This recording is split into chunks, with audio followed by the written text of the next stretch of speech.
Make sure to subscribe to the Travel Punks YouTube channel, smash that thumbs up if you like this video, hit the little bell icon so that you get notifications on your phone or computer or inside the chip inside your head if it's the future, and let us know what you think about this video in the comments. We are the Travel Punks. Thank you for watching.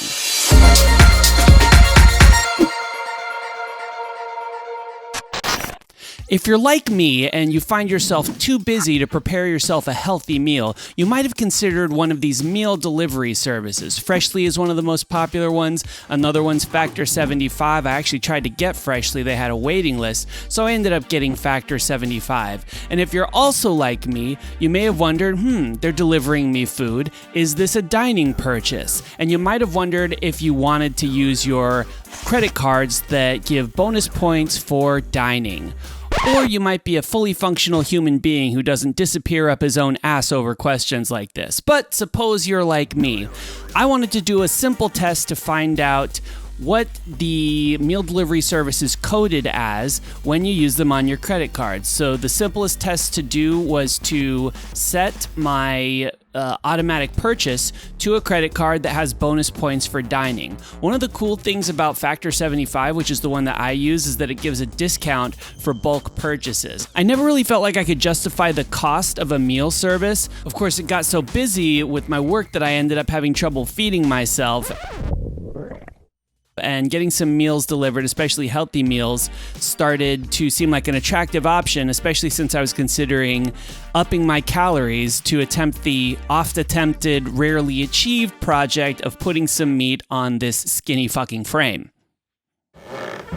But by buying credits in bulk and packages in advance, you can get discounts. For example, the biggest one that Factor 75 sells is you can get $1,200 worth of credits for $900, plus some extra nutrition consultations if you value that. And I think you might get access to some televised workouts. So there's a lot of value to be had in purchasing in bulk up front. But if you're making big purchases like that, you want to be maximally rewarded for the spending you're doing in terms of cashback or travel rewards points. Of course, if you're trying to make the minimum spend on a new credit card, that's a no-brainer. But if you're just trying to figure out which of your collection of travel rewards credit cards are the best to use for this, then it is a legitimate question. Does this code as a dining purchase or just as a general purchase?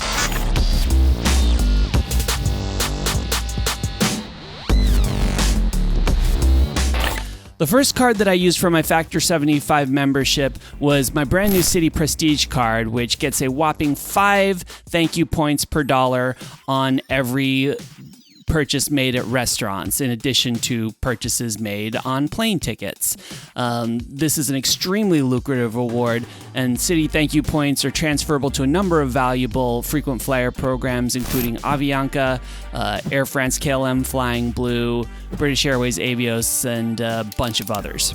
So, my first purchases were made on my Citi Prestige card, but I found something annoying when I went into my Citi backend, which is that the thank you points page only gave me the aggregate per month of what I earned in terms of points, and it didn't itemize the list. So I knew how many points I had earned for the month, but I didn't know how many of them had come from Factor 75. I didn't really want to break out and do the math. As you can tell, I barely have time to do any of my own shit, let alone cook for myself, and to say nothing of figuring out what points I earn for what if I didn't break this all out. I don't have a million hours in a day to figure out how to work this complicated points habit. I have to automate and simplify in order to do it well. So I decided to change it over to a credit card that has a bonus on restaurants. It's not quite as good. It's close to being as good, but at least they fucking itemize the charges and tell you how many bonus points you're earning in an easy interface. The card, of course, is my American Express Gold card, which earns 4 membership rewards points per dollar spent at restaurants. Membership rewards, of course, are transferable to a number of valuable frequent flyer currencies, including Singapore, Etihad, British Airways, Air France KLM Flying Blue, and a number of others. So to check how many points you earn for each transaction, you go to your American Express card. The Gold card earns membership rewards points. The Everyday Preferred earns membership rewards points. The Platinum, the Blue Business Plus, whichever card you're looking at, make sure it's in this little corner, and then you click on Explore Rewards. Once you get to the Explore Rewards page, you click on Point Summary. And then we get to this page that shows me my most recent current statement points expenditure. So you can see Factor 75 is on here right now, $118 charge, and lo and behold, only 118 points earned, and there's no little modifier for bonus points earned. As you can see up here, my Instacart charge, which is my grocery delivery because I don't leave the fucking house anymore, shit's coming to me now. This has a little modifier of 4x. That means I get 4x points on groceries. Another perk of the gold card. You get 4x on groceries and on restaurants. You also get a $10 credit per month on purchases you make from Grubhub, one of the meal delivery services. So that's a cool little perk too. But here we see I spent a little under $14 on Instacart and ended up getting 56 points for it. So that's a pretty fucking good points windfall. More than almost half of what I got for spending more than 10 times or almost 10 times as much. I can't do math in my head right now.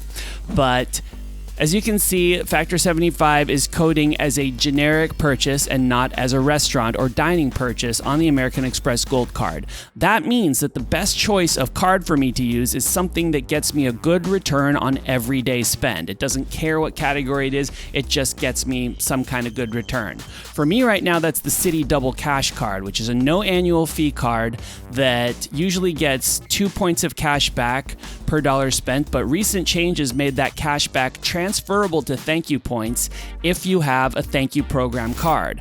As of recently, I do have a thank you program card, the Citi Prestige. I just mentioned it. It gets 5 points per dollar on restaurants and airfare, a bunch of other great perks, but also it makes this no annual fee card extra valuable because I'm getting 2 valuable transferable frequent flyer points per dollar spent. That's almost unprecedented, and it really shook up the industry when it came out. It's an amazing value for a no annual fee card. Of course, there are foreign transaction fees on, so I'm not going to be using it overseas, but back in the United States, I'm going to be doing all of my non-bonus spending on my Citi Double Cash. Some other cards that could be good if you don't have the Citi Double Cash include the American Express Everyday Preferred, which gets you 1.5 membership rewards points if you make 30 transactions or more.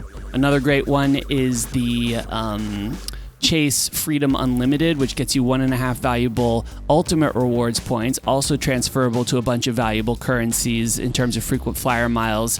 You get 1.5 of those, and that card also has no annual fee. The Barclay Arrival Plus is another good one, so is the Capital One Venture Rewards card and the Virgin Atlantic World Elite MasterCard.